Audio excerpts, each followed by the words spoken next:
ستیانہ سے خبر شامل کرتی ہیں۔ ہمارے بیورو چیف تحسین حیدر کی رپورٹ کے مطابق ستیانہ بنگلہ چک نمبر 89 کافے فارم ہاؤس میں نمبردار ایسوسی ایشن جڑاوالا کی ایگزیکٹو باڈی کا اجلاس راجہ محمد افضل نمبردار چک نمبر 89 کافے کے فارم ہاؤس پر منعقد ہوا، جس میں نمبردار ایسوسی ایشن جڑاوالا کے صدر رائس شاہد خضر، تحصیل فیصل آباد کے صدر میاں کاشف قیوم اور جنرل سیکرٹری رانا سہیل تاج، شہزاد انور گجر، نمبردار رائے آفتاب خان، نمبردار حسنین آغا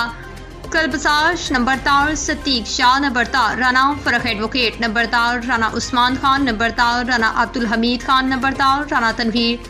سردار بلوچ، نمبردار انس اخلاق خان اور بہت سے دوسرے نمبرداروں نے شرکت کی اور نمبرداروں کے مسائل پر گفتگو ہوئی۔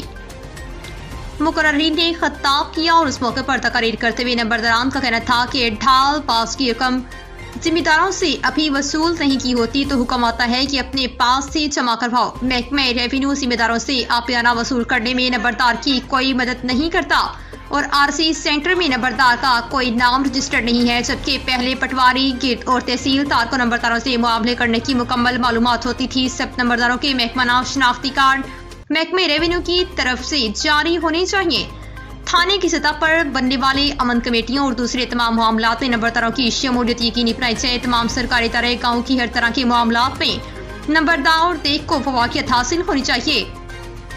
اس موقع پر نمبرداران کا مزید کہنا تھا کہ محکمہ ریونیو میں نمبردار دیکھ کو بائی پاس کر کے رشوت کا بازار گرم کر کے انتقال اور وراثت وغیرہ کیے جا رہے ہیں، جس کی فوری طور پر روک تھام ہونی چاہیے۔